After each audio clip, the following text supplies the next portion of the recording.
Today, there are 2 million descendants of French-Canadian immigrants living in New England. These are our stories. Welcome to the French-Canadian Legacy Podcast. Venez tous jeunes filles et garçons, je vais vous raconter l'histoire de notre immigration ici au USA, de grands aventuriers, de pays étrangers. This is the French-Canadian Legacy Podcast. I am Jesse Martineau, and welcome to our Christmas episode. We definitely did a Christmas episode last year. Actually, we went a couple of different weeks. So we thought we'd come back and do something, again, special for Christmas. And so what we decided to do was reach out to some former guests, some guests we hope to have in the future, actually, and kind of talk about what their Christmas experiences were. So we got 4 people together, different backgrounds. So I think it should be a really interesting conversation. So again, Merry Christmas to everybody. Welcome to our Christmas episode.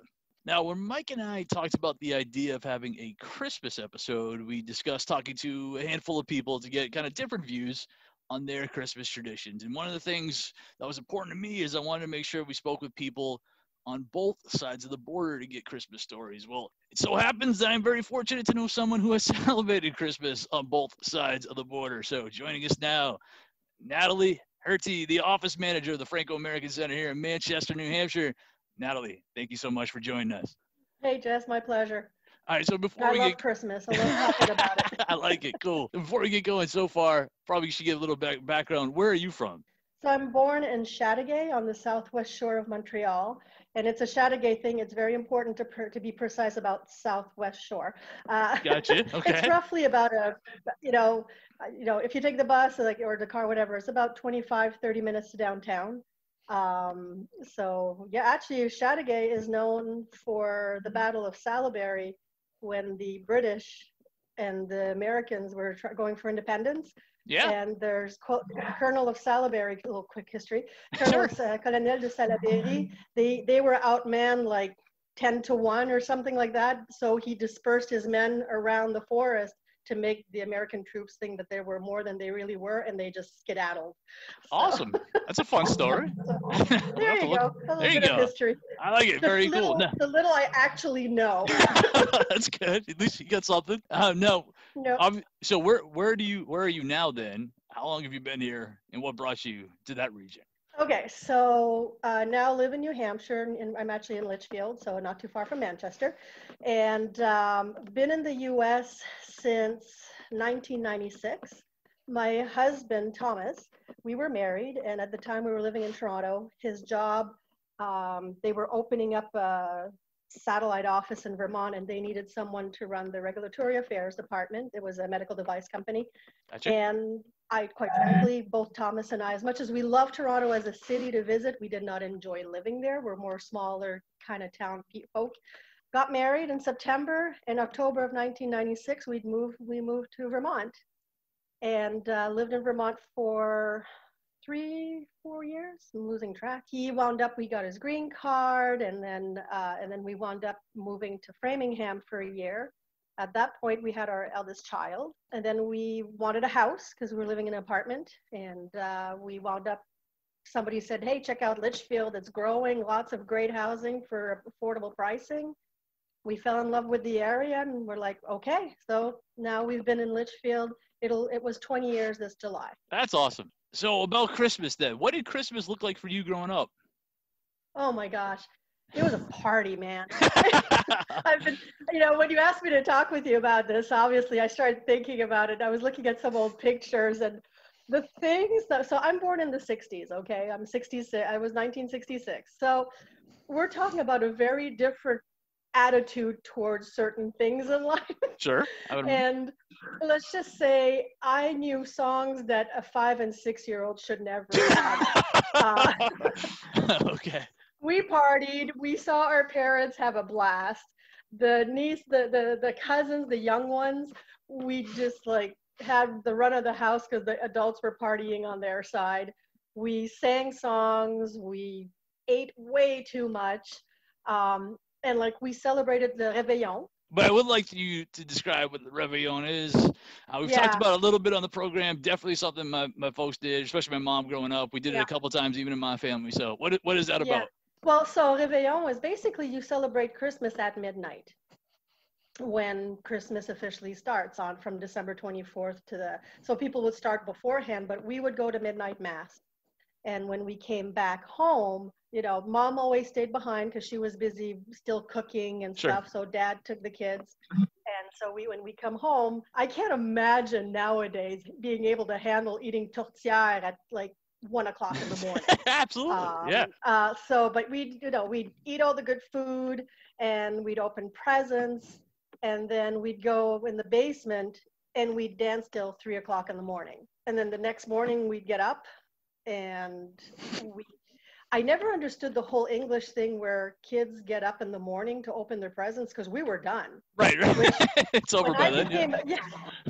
Well, when I became a parent, I was like, man, it was great for us. The kids would wake up and play because they already had their toys and we could sleep in. There you go. But yeah, so we the next morning we'd get up and we'd be getting ready because my mom and dad hosted the Boucher. My maiden name is Boucher. Sure. Hosted the Boucher Christmas party. So my dad's entire family came. That's awesome. And we'd dance till the crack of dawn and sing and play games and so we just dance and I mean grandpa came and I mean the whole thing is like when I moved into a more English environment. Sure. I don't know if it's a difference between French English or whatnot, but I was like, I found Christmas is so tame. Sure. I mean, like we really we just danced all night. And we sang tons of songs. I know you're a fan of José Vachon, so Very a lot much. of what she sings, whenever I hear her, I'm 9 years old in my parents' basement at a party. That's awesome. Les chansons à répondre. Yeah. We did that. I had an uncle who was great at calling for square dancing. We do the square dancing. Very fun. And then, but the thing is, Christmas kept on going the whole week, because we visit each other, and then you got into New Year's Eve. So then we'd go to my dad's sister's place, and then it was a party all over again. That is And awesome. then the next day, on New Year's Day, we went to my godmother's, which is on my mom's side of the family, which my mom was a bourgeois, and we had a New Year's Day party. That's awesome.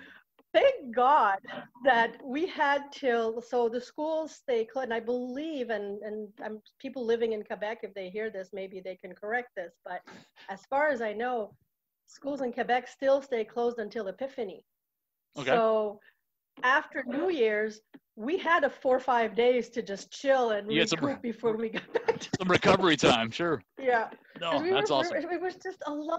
Celebration, No, and it's funny, I was talking with my brother the other day because one of the things that was very popular too was la guignolée. We're talking about the old row days of everybody had their farms and they were on a row kind of thing. Sure. So la guignolée would be that, let's say whoever lived at the end of the line where the party was happening in the community, the first household would go to the next household.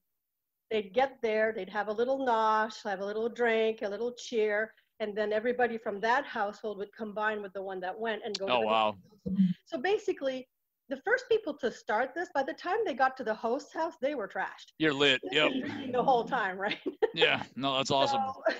But now I know. So I was talking to my brother the other day. It was his birthday, and somebody came to the door, and he goes, "Oh, c'est la guignolée," and I'm like, "Do they still do that?"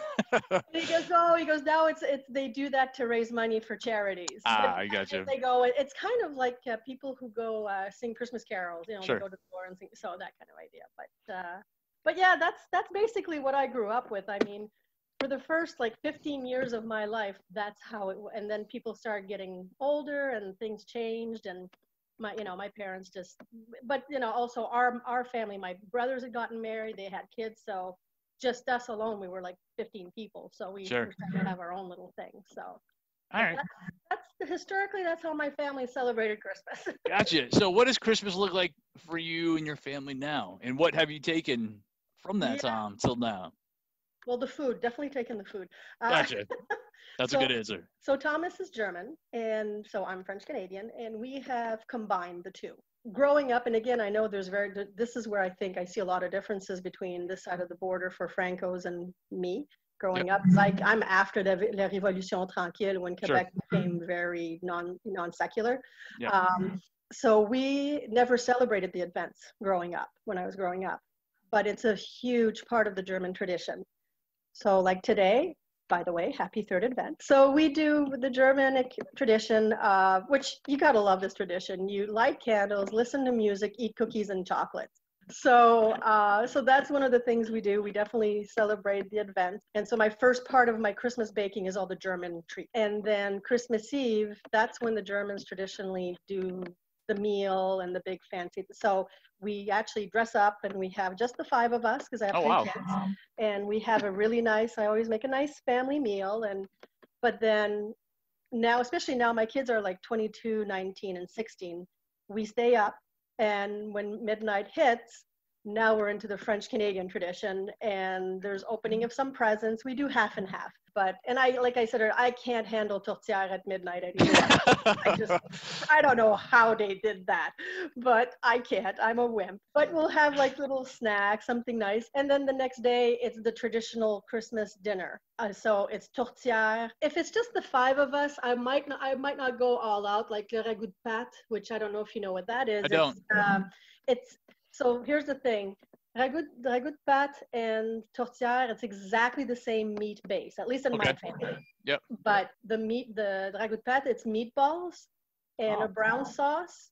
And then you also put my pâte de cochon, pig's knuckle meat is in there. Which sounds awesome. It's really good. And of course, the brown gravy and all that. So with boiled potatoes. So that I'll make when my family would come. Like there's times my family from Montreal would come and I would make for them. But anyway, so it'll be, the potatoes with whatever else and the tourtière and bûche de Noël for dessert. Sucre à crème, which if somebody doesn't know what sucre à crème is, it's, I translated it as creamed sugar, which is exactly what it is. Yeah. And just that kind of stuff. We play games and like I said, there's just the 5 of us. It's very low key. We don't travel to Montreal anymore because at this time of year, you never know. We've had too many close calls with bad weather. So now we stay local. That's it. It's very, very relaxed. Definitely a different atmosphere than what I grew up with. And sometimes I miss the chaos of the big groups, but I guess that's normal as you move away from family. Our kids do enjoy, like we talk about it, and they've enjoyed when we've gone to see the cousins, but they're so used to now being quiet at home with mom and dad and watching movies, eating cookies and all that stuff, and the decorating of all this stuff, that this is what they know. And as I get older, I'm enjoying the quiet too. I tell you, like that generation, man, they were tough partiers. They could take it. Yeah, I know. My mom's talking about because when she was growing up, they still did the entire soiree thing. Well, all the furniture would be moved to the side. And somebody would take out the fiddle. Somebody would take out somebody knew how to play the piano, and somebody played the guitar, and you'd have music, and the kids would kind of be what it was like, Awesome. And the kids were kind of, you were sent to the. Did you get sent to the kitchen? Oh, No. See, all the kids, all said they would send to the kitchen, so the adults could have their party. That's awesome. That sounds like that's cool, man. That's the type of family memories. That's great. No, that's very, very cool. I was thinking, as you're saying that, like pushing the furniture. I remember one year there was a pretty bad snowstorm. And so most of the family, extended family had to stay overnight. And my parents' house was very, very simple. And it's just what you think of when you think of the older style, where the kitchen is the nerve center of the house. Every other room is very small, but the kitchen is big enough. So I remember, I don't think I was more than 6, maybe 7 years old, but I remember this one clearly, that everybody stayed, all the cousins. I think the aunts and uncles wound up finding a motel, but the younger, the cousins stayed. And I remember they pushed the kitchen table out of the way or wherever they put it, but everybody was kind of like a circle, like if you imagine like the spokes of a wheel, and set up. And I remember, I'm the youngest of the family, like the entire family, and even extended. I'm the last of my generation, but I remember getting up and playing leapfrog over everybody's sleep. And That's I remember awesome. clear as day. And I remember because some of them were like probably 17, 18, and they were like drunk. They're So they were toasted. sleeping Yep. very soundly. That's really fun. It was a lot of fun. I loved the magic of where we lived in Chateauguay. We went to Église Saint-Joachim, which is actually a historical building. It's registered. It says Saint Joachim, I guess is how you would say it in English. And it was again set up in the style where you had the church and the abbey and all that side by side, right Sure. next to the river, the Chateauguay River. In our case, I loved walking in the winter to and from the church, and especially at midnight mass, because if it was snowing, this is like the magical snow globe look, because you would cross the bridge and you had the river and the twinkling lights everywhere. I mean, it was very magical. No, that's awesome. That's a very, very fun story. Well, Nathalie, I appreciate it very much. Thank you. Something I've mentioned in past episodes is how much Mike and I appreciate when we get suggestions for guests that we should have on the show. And one recommendation I've heard on more than a couple of occasions is I needed to speak with the host of the LA Creole show, because this show is amazing and really doing great things. So while I do plan to do a full episode about that program, I figured having a Creole perspective on Christmas would probably be a fun addition to this program. So joining us now, long overdue, the host of the LA Creole show, Taalib Auguste. How did I do with the pronunciation? French, great. English, not so much. August. Okay, I'll take it. Taalib, well, thank you for joining us there.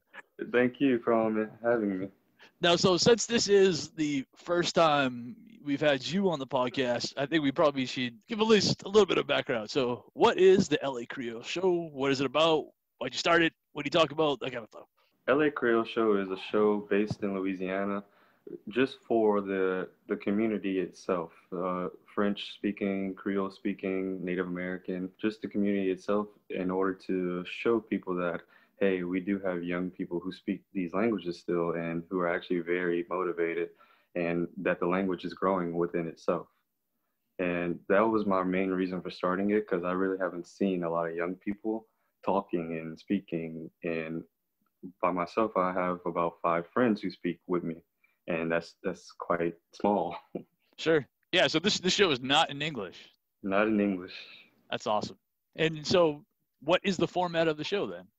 The format of the show is basically a conversation. I sit down with somebody, have like guide questions, and after the first question, we usually get off topic. That's terrific. Well, awesome. Again, I look forward to talking more about this, but we've talked quite a bit on this program and with other guests, especially our Christmas episode we did last year, about what French Canadians do or what Franco-Americans do around Christmas time. I have to confess, I don't know anything at all about what you guys do in Louisiana around Christmas time. So what are some traditional Christmas, things that you guys do, some traditions that are common down in LA? Well, it's quite funny because Christmas in itself in Louisiana, even though Louisiana was one of the first states to have Christmas as a state holiday in 1838, I believe, it wasn't really as big as you would think, because most people actually exchanged gifts around New Year's Eve. Okay. And that's the Catholicism and all that. And for especially my family, Christmas didn't really become Christmas until television came. So my grandmother was like the first people who actually did the Christmas stuff. So you'll see today that we still have bonfires like in St. James that has been here since the 1800s. That's awesome. Now in Lafayette you have Noël, or I believe it's Noël or Acadian Village, and they do this. It's kind of weird. I haven't really been there it's been a long time since I've been, but it's not all in French, but sometimes they do have a lot of stuff in French, and it's mostly for like the kids. When it comes to at home, you basically a regular American Christmas. You sit down, you have fun with family, you speak, you eat, and you just have a good time. But you do have Zydeco. Zydeco has to be there. That's awesome. Yeah, I will say, you don't get a lot of Zydeco in our Christmas up here in New England, I have to confess. But yeah, it sounds like a good time down there. Now, we have some foods that are very traditional for our Christmas time. Specifically, we have pork pie. If you have a Franco-American family that gets together for Christmas, you're going to have some pork pie, or torque or tortillere, depending on who you're talking to. It's all the same thing. Is there any kind of traditional Christmas/holiday eats that are very common where you are? Traditional cornbread dressing. That's one. That's awesome. Rice, So different. rice It's great. dressing. Rice dressing is another one. Then you still have turkey because a lot of us do still eat turkey on Christmas. That's awesome. And you also have some people have pumpkin pie, some people have apple pie. So you have those things, but gumbo usually never there. Gumbo is not invited to the party on Christmas? On Christmas, it's not as much. That's awesome. All right, very fun. Now, another thing, again, that was super common among the French Canadian immigrants, especially, and it lasted a while here in New England. It was the whole, there was still a church role in the whole Christmas festivities, specifically the midnight mass was really important. How long, I mean, is the church, attending church still a thing among the population down there, and what kind of role does that have in your celebrations? So South Louisiana especially is very much still Catholic. Gotcha. So since 1838, Christmas has mostly been a religious thing. So my grandmother, she still goes to actually she still does go to French Mass. Going to Mass on Christmas Eve and then actually going to Christmas Mass is something that we still do. So the celebration doesn't really happen until later that day. And then still on New Year's Eve, we also have that. That's very cool. Now, are there still a lot of, because honestly, I don't know, is there still a lot of French churches down there? French churches, not as much. Okay. One that I do know of is Crowley. And I actually done an episode with Perreault Saint-Victorine, and he does French masses. We actually are going to record one of those. Maybe not for Christmas, but after Christmas for sure. Very fun. All right, cool. Yeah, because in New Manchester anyway, there's no fully French church, but there is one church was traditionally a French church that still offers a French mass every week. So no, that's cool that you still have the French church. So can't end without at least asking this question. Image that we have up here from somebody who's not, I mean, I've been to New Orleans, I've been to Baton Rouge. I cannot say I'm overly familiar with your area at all. I should know a lot more, and I tend to learn a lot more than I do now. But when we think of you guys down there, you guys have the reputation of being a place that does not avoid a good party. Like, you don't need an excuse to have a good party. So what do you guys do, again, something I don't know at all, for New Year's? Well, Mardi Gras is a thing, so of course we're gonna have parades. Sure. Christmas parades, New Year's parades, fireworks, all out with fireworks. Parties. Sadly, we can't do parties in COVID, but right. we're gonna find a way to do a party. And and Zydeco and Gauging music, those two are always there. Well, I appreciate it. Thank you very much for joining. This has been cool. Thank you for having me. And continuing on with our Christmas discussions, I thought it would be fun to get the story from a gentleman who currently resides in Quebec, which is very cool. So joining us now is a friend of mine who I've been able to meet through this podcast, Jean-Phillipe Latoile. Jean-Phillipe, thank you for joining us for this Christmas discussion. Yeah. All right, cool. So let's just let everybody know exactly where you are from in Quebec. Okay, so I was born in a small village near the town of Actonville, which is in Montérégie, which is like the center part of Quebec, center western part of Quebec. And now I'm in near Drummondville, in a small village near Drummondville. So it's in the Sound Quebec, so Quebec center, basically. So that's where I live. Gotcha. So your background anyway, growing up, is you're from pretty rural areas of Quebec. Oh yeah, I was basically raised on a farm, a cow farm. So yeah, up until the age of 12 years old, and then we changed place for some reasons, and after that, my parents are coming from workers in the mill mostly. So yeah, and I would say that's the most usual way to go in my region. So sure. We got a lot of those works in Drummondville. And so I went to study in the bigger cities, and now I'm a teacher. So very cool. Teacher. Now, so what then did Christmas look like in your house when you were growing up? Largely depends on the families, because on one side, my father's family didn't celebrate much. I mean, we went to my grandparents from time to time, but they weren't this big family kind of relation. I would say big.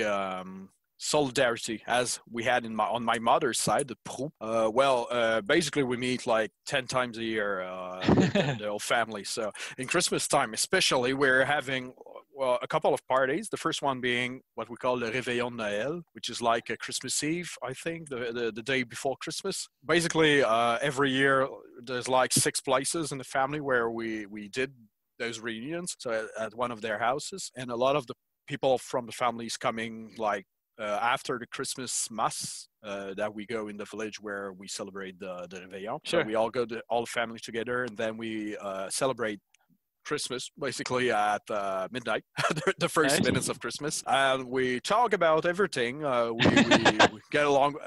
My family on my mother's side, we can easily have 100 person together, so that's a big party. The Réveillon is less popular than the major celebration of the family, but we still have like 60 to 75 person. That's very normal to us. So yeah, you don't have the time to talk to everyone basically.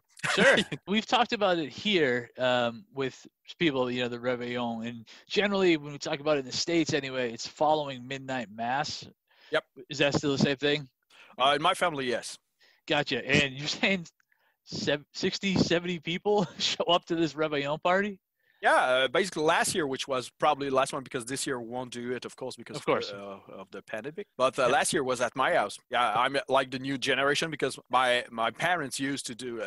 My parents are in the rotation of 6 people, and so we bought my parents' house. That's a family house I bought. So I told my mother, "Hey, can I join in?" And yeah, well, do it, kid. And my 2 aunts are living like they are neighbors from me, so they came here to help me to get me like you need to do those kind of foods because the family loves those. I'll do these, and they basically coach me because we need new people to take this generation in our family, and our family knows it. So we've got like this process of adding new families to and I love it. It was pretty fun.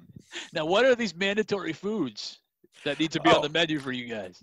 Yeah, of course, we have the tortilla, which is not, I would say, the pork pie that you have. It's pretty bland, honestly. It's not my favorite. So it's like a pie with only beef in it with some spices. So we're not specialists of pies in my family. But what is our specialty, though, we have bread. So home bread, where my grandmother used to make a very good bread using milk. And some of the members of family still are doing it the proper way. And they bring it, and we love and we throw each other, and of course it's not very I would say good for losing weight. Yeah, pretty a lot of fat in all of those food. We also have what we call fudge, which is like a small squares of chocolate. You have this? Yeah, it's called fudge in English too. Yeah. Okay, so great. And we have sucre à la crème, its counterpart. So it's like a cream sugar. So it's exactly the same, but except from fudge, it's like sugar.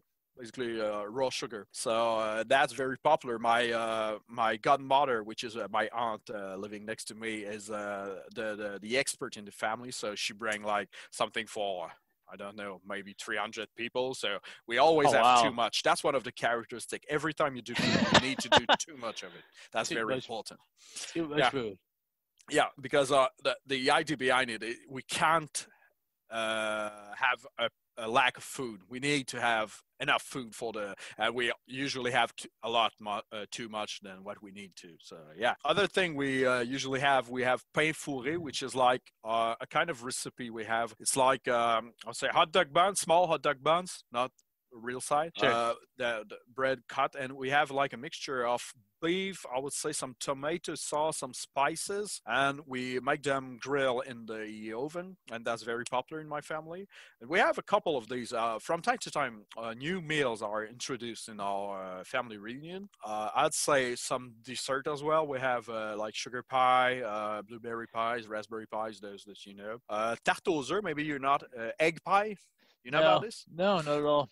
So that's, I think, something that's exclusive to French Canadians. That's a kind. I'm not sure of the recipe, but that's basically, we call it tarte aux œufs. So that's a kind of mixture with eggs. That's very good, actually. It seems like not that good. It's kind of a yellow pie that looks like eggs. So Sure. you see it and I said, that's a dessert? Yeah, that's pretty good. Interesting. Now that's cool. Now, so we get this party. We got 60, 70 people all cramming into somebody's house, and it starts when everybody gets back from midnight mass. So we're talking middle of the night when it starts. What time does this party go until? We call them les vrais de vrais, so the true of the true, or they close the party. Yeah. So I would say we usually see the sunrise. So yeah, that's 7 o'clock, 8 o'clock. Then we're tired as hell. We go to bed, and then sometimes we have another party next day. So we need to be, because the next day usually we go in our families, because I have also my wife family to visit. So Sure. that's the time where we go in small families. So every member of my family goes into their families. And then, and those reunions are pretty simple. So you have a small meal with Christmas gift. That's when we open our Christmas presents most of the time. And we're pretty happy in small families. And then we go to the big party number 2 of this same family. So that's when every member of the family is coming. So now we're talking more about 150 to 200 people. That's not in the house. How do you fit that in the house?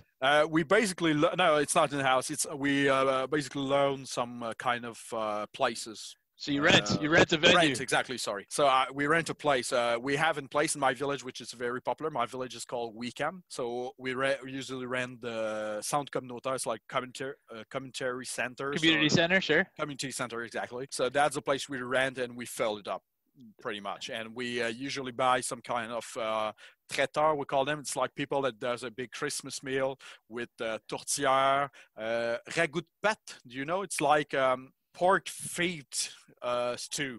It's weird. Okay. That's kind of, I'm not sure there's real pork feet in them, but it's a pork kind of stew. I'm not sure of the recipe. That's pretty good. A lot of potatoes, of course, mashed potatoes mostly. Turkey, we either brown or white. We have this distinction, and everyone loves its favorite one. And that's mostly the big feast, and that's the place where you need, and that's hilarious. My wife, when she entered the family, when we started dating, she was pretty confused because, see, all of these people, I need to remember the name of everyone in there. Oh, yeah, so, sure. Yeah, you have around 10 years, I would say. And now my wife's getting pretty good. We've been together for like somewhere around 14 years. Wow. So she's pretty good at it. But what we love as a family is that when we have a new, let's say, girlfriend, boyfriend of someone in the family, oh, you're the lucky one that has to remember all those names. You give them a hard time. No, that's awesome. Now, and you got 2 little guys. Yep. So how old does a little guy have to be before they get to participate in the Réveillon? A few days. It's more about the mother, not the kid. No, really, the kids are having a great time there. Like my older one is 4 years old, and he got plenty of cousins to play with because now the family's pretty wide. So we have a lot of these, like my cousins' sons, daughters. So I have 45 direct cousins in this family. I have 14 aunt and what's the masculine of it? Uncle, exactly. Uncle, yeah. Yeah. So yeah, there's a lot of person. That's a lot. 45 cousins is a lot of cousins. Yeah. Yeah, I sometimes mistake them, the eldest one mostly, because they're we have like 2 or 3 generations in the cousins, so that's pretty weird to. So we have like our kind of age cousins that we usually hang with, but yeah, that's pretty fun for the kids too. The small one, of course, we usually carry it in, but now he's been able to walk. That's a problem this year because we don't have it, but you probably have a great time like running all around, and we need to find it. That's pretty fun. That's awesome. All right, well, I gotta ask one more thing because I'm curious about music. Yep. Is music invited to the party here? It used to be when I was younger, but there were only a few members of the family that plays it, and they usually do. But the fun fact is that they don't play it in Christmas. We had one of my uncles playing pretty good guitar, and they played a few songs, but it's not about traditional instruments though. my family like violin and those things. Sure. Now, probably we're not a family of musicians, but I know of some families which they are doing it. To us, we mostly put a kind of big radio with speakers, and we put traditional French Canadian Christmas songs mostly. Gotcha. So some people are still doing the pull out the fiddle and have a good time, just not your family. Yeah, but it's rarer and rarer to see big families as I do, and I'm guess that's pretty normal. I only have 2 kids. My parents had 3, so nobody will do as my grandmother, who had 16 of them. 16 is a lot. 2 has been dead since, but yeah, that's wow, that's nuts. All right, cool. This is a pretty fun story, a little bit different than my Christmas. So thank you, Jean-Phillipe. I appreciate it, sir. You're welcome. Our guest right now is a guest we have had on the show before. Those who are regular listeners to the podcast know it's somebody I've referenced quite a bit in the podcast. I've said it before about him. I'll now say it to him. He is, in my opinion, the greatest Franco-American storyteller we have. And he's the author of the Franco-American Life and Culture in Manchester, New Hampshire book, Robert Perreault. Thank you for joining us. Couldn't do a story episode about Christmas without you. Yeah, thanks for having me. It's always a pleasure. Now, obviously, you grew up in Manchester in a Franco-American family, and I know you got some stories.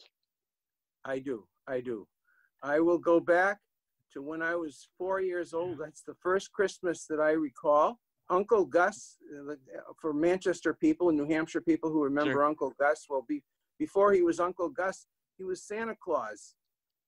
Nice. On Santa's workshop. So that's kind of how I got to know Santa Claus. And plus my mother had brought me to Sears Roebuck to see the Santa Claus there. Sure. And so pretty much at 4 years old, I didn't make too much of a differentiation of course, between the two. So that was cool. And on Christmas Day, we went to my uncle's. That was mon oncle Gérald Robert, who later became president of the ACA. Very nice. And of course, this was my mother's brother. And on that side of the family, my grandparents, uncles and aunts and all that, it was always in French. Everything was in French. There was nothing in English whatsoever, unlike my father's side of the family, which they all spoke French, but they tended to speak more English and all that. Gotcha. So here we are, Christmas Day. I'm 4 years old. And, you know, the families, you know, we're at my uncle, mon oncle Gérald, ma tante Rachel. And at some point, the doorbell rings. And my tante Rachel goes to the door, and who comes in but Le Père Noël? Of course. Right. And I'm looking at him, and it's like, it's funny because I don't remember that the other Santa Claus, which I thought was the same Santa Claus, he was wearing a mask. He had like this, I don't know if it was plastic or rubber, you know, or whatever it was. And the beard and the hair were all, like part of the rubber or the plastic or whatever it was. Anyway, and then he started speaking French. Oh, gotcha. That was not the Sears Santa Claus, right? That's not, no. And then to me, there's only one, you're 4 years old. There's only one Santa Claus, and he's speaking French. And I thought, oh, this is different. Anyway, so he distributes the gifts. He gives me all the gifts and all this stuff. And then at one point, I noticed, I looked down at his boots, and I said, hey, you're wearing mon oncle Gérald's boots. And everybody starts laughing. And it's like, oh boy, they're thinking I'm catching on to this. That's it. What it is. But he left, and you know, I'm 4 years old, kind of naive. And later on, they used to tell me this story about myself, and of course, I remembered it. They said, "Yeah, that was mon oncle Gérald, but you were still too young and innocent to, you know, to get it." So that was a story. That's one little story of the first. I like that. I remember. And then. Let's fast forward a few years, and we had this old aunt. She was actually my grandmother's sister, younger sister, who she was a firecracker of an old lady. She would tell jokes, and she was always laughing and the whole thing. So one day, you know, she's telling us this joke about a milkman who's really ugly. Okay, and the French word, remember, this is all in French now. Sure. Yep. The French word for ugly is laid. Okay, that's the standard French word, except that French Canadians and Franco-Americans in some regions, they pronounce it la. It's rather than le, it's la. Gotcha. Okay, So he's a milkman. Well, milk is also lait, the Lait. same word, only in the ugly is spelled L-A-I-D, and milk is spelled L-A-I-T, but the pronunciation is still lait, and the Canadians in some cases will pronounce it la as well. Gotcha. So when in the old days when they used to deliver milk, the milkman would come, and like in the summer, you didn't want the milk to go sour, so Sure. you take it in right away, and in the winter you didn't want it to freeze, so because they put it outside or on the porch or whatever, they'd have Sure. these special boxes or whatever, so they deliver the milk that way. And my aunt says, well, this milkman, he'd hear people go vla vla la, and the people, what they're saying is, here's the milk. Here's the milk, right? Take it in, and he's thinking, because he knows he's ugly. So, blah, blah, he's all upset because everybody makes fun of him, right? Yeah, Which isn't sure. even the truth anyway. So there's that joke, okay? Sure. Yep. Now that same year, around Christmas time, I was a Cub Scout, and so we had a Cub Scout Christmas party, and they gave out little gifts to everybody, and I got a few of these little finger puppets, okay? Right. Sure. And one of the little finger puppets was this little man. And when my great aunt saw him, she looks at him and she says, "Vla la." That's an ugly Look at puppet. this Sure. ugly puppet, So that became a joke in the family, "Vla la," and we called him like his name. We called him "Vla la." Gotcha. All right. So my mother gets this bright idea. So here we are, Christmas, and everybody's opening their gifts and stuff, and somebody gave her what she thought was this little box, with jewelry in it. She opens it up. She goes, "Vla la!" It was wrapped in cotton, real nice and all this stuff. So everybody got Sure. a joke out of this, right? So then what happens is, fast forward to the next Christmas, and somebody else got vla la. Of course. Excited, hey, let's do this again. We got a good laugh. So here was vla la. And so it just kept going and going and going until my wife and I got married. And in our younger years of being married, some of the old grandparents had died and all Sure. that, and they were part of that whole deal. And so what was left basically was my parents, and they were old, and my uncle, mon oncle Gérald. So we kept doing it there. And I remember my father, I said my father's side of the family, they all spoke French, but they knew how to speak French, but they tended to be more English and all, speaking English and all that. So we gave it to my father. He didn't know what to do with it. He was like, He was not impressed with it. This joke, blah, blah, never would have worked with his side of the family, and he proved it right there and all that kind of stuff. So eventually, mon oncle Gérald died, and my parents died, and all this. And so my wife and I just kind of kept it. And I mean, our son knew about it and stuff, but it's not the same with the little kids. And now he's a father, and he's married, and he's got grandchildren, so they know about it. And so, we still keep him, but he has like this little house, that my mother made him, All right, yeah. And you can put him in, and you can hang him up, in the tree if you want, well, this. Why wouldn't you, right? Yeah. What? So why wouldn't you? Of course. Yeah. Of course. And what I wanted to say was, vla la. That is an ugly finger puppet. All right. Yeah, look at that. Huh? Like that. And just think, I got him in 1960. He's 60 years old. And he's still hanging around. He's still getting laughs. Hanging around. So now what you can do is, you put him in here, and there he is. So he can go in the tree.